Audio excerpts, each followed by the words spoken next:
নমস্কার বন্ধুরা, অঙ্কিতা রান্নাঘরে আবারও সবাইকে স্বাগত জানাচ্ছি। শুক্তো আমরা প্রায় সবাই বাড়িতে বানিয়ে থাকি। আজকে দেখাবো কিভাবে খুব সহজভাবে কি মশলা দিলে খুব তাড়াতাড়ি আর খুব সুস্বাদু হবে খেতে শুক্তোটা। প্রথমে সর্ষে তেলটা খুব ভালো করে গরম করে ফোড়নে দিয়ে দিচ্ছি 1 চামচ 5 ফোড়ন। ফোড়নটা খুব ভালো করে ভেজে নেব। ফোড়নটা ভালো করে ভাজা হয়ে গেলে দিয়ে দিচ্ছি 1 চামচ আদা বাটা। আদা বাটাটা দিয়ে খুব ভালো করে ভেজে নেব। তারপর দিয়ে দিচ্ছি একটা কাঁচকলা, তার সঙ্গে আলু এখানে আমি 3টে ব্যবহার করেছি। সব কিছু কিন্তু একটু বড় বড় করে কেটে নিতে হবে। এবার দিয়ে দিচ্ছি মূলো আর তার সঙ্গে পটল।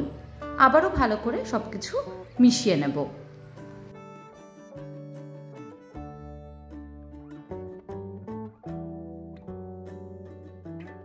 দু মিনিট ভালো করে ভেজে নিয়ে দিয়ে দিচ্ছি করলাটা দিয়ে খুব ভালো করে আবারও মিশিয়ে নেব।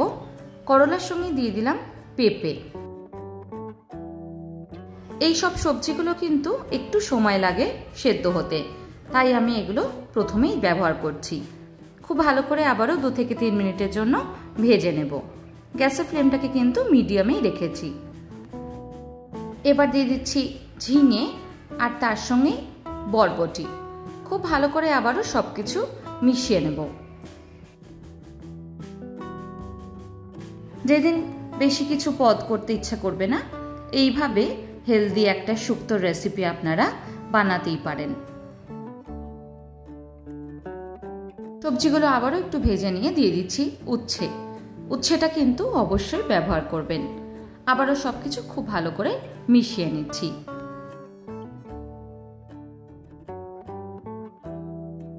শুক্তোর রেসিপি আমি আগেও শেয়ার করেছি, কিন্তু এই শুক্তোর রেসিপিটা কিন্তু একেবারে আলাদা।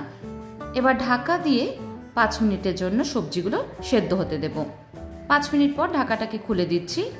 এবার দিয়ে দিচ্ছি পরিমাণ মতন নুনটা দিয়ে খুব ভালো করে সবকিছু মিশিয়ে নেব।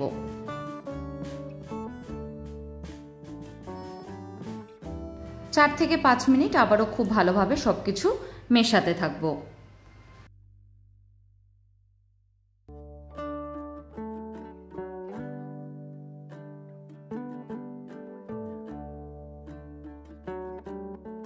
নুনটা ভালো করে মিশিয়ে নিয়েছি। এবার ঢাকা দিয়ে আবারও 10 মিনিটের জন্য সেদ্ধ হতে দেব। 10 মিনিট পর ঢাকাটাকে খুলে দিচ্ছি আর দিয়ে দিচ্ছি সজনে ডাঁটাটা কিন্তু অবশ্যই ব্যবহার করবেন। ডাঁটা, উচ্ছে আর তার সঙ্গে কাঁচকলা, এই 3টে উপকরণ কিন্তু অবশ্যই ব্যবহার করবেন। এবার দিয়ে দিচ্ছি লঙ্কা। আমি এখানে পাকা লঙ্কা ব্যবহার করেছি, তার জায়গায় কিন্তু অবশ্যই আপনারা কাঁচা লঙ্কাও ব্যবহার করতে পারেন। আবারও সবকিছু খুব ভালো করে মিশিয়ে নেব।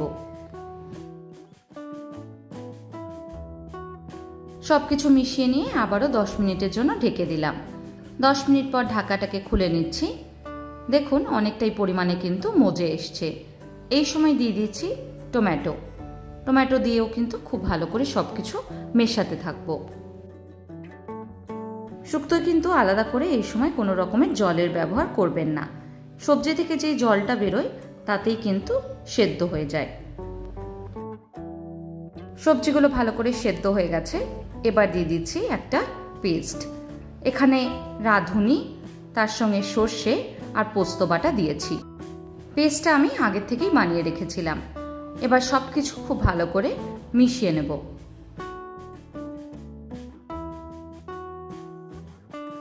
বাটি ধোয়া জলটাও কিন্তু আমি এই সময় ব্যবহার করেছিলাম।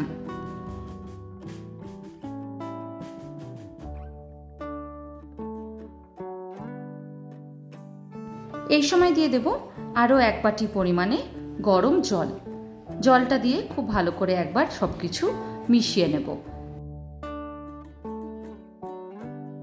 শুক্তোটা ফুটতে শুরু করলে তার মধ্যে দিয়ে দিচ্ছি 1 চামচ রাঁধুনির গুঁড়ো। রাঁধুনিটাকে আমি ড্রাই রোস্ট করে সেটাকে একটা পাউডার বানিয়ে রেখেছিলাম। তার সঙ্গে দিয়ে দিচ্ছি ভেজে নেওয়া বড়ি ভাজাটা আমি আর আলাদা করে দেখালাম না। সবজিগুলো ভালো করে সেদ্ধ হয়ে যাওয়ার পরই কিন্তু এই মশলাটা ব্যবহার করবেন, না তো পুরো শুক্তোটা তেতো হয়ে যেতে পারে। বড়িটা দিয়ে খুব ভালো করে 5 মিনিট ফুটিয়ে নেব। এবার দিয়ে দিচ্ছি 1 চামচ চিনি। 2 মিনিটের জন্য চিনিটাকে ভালোভাবে মিশতে দেব। শুক্তো কিন্তু প্রায় তৈরি হয়ে গেছে। এই সময় দিয়ে দিচ্ছি আরও 2 চামচ পরিমাণে ঘি। ঘিটা কিন্তু অবশ্যই ব্যবহার করবেন। এবার ঢাকা দিয়ে 5 মিনিটের জন্য ঘিয়ের ফ্লেভারটা যেতে দেব। গরম ভাতের সাথে সার্ভ করুন শুক্তো। আজকের মতন এইটুকুই। ধন্যবাদ।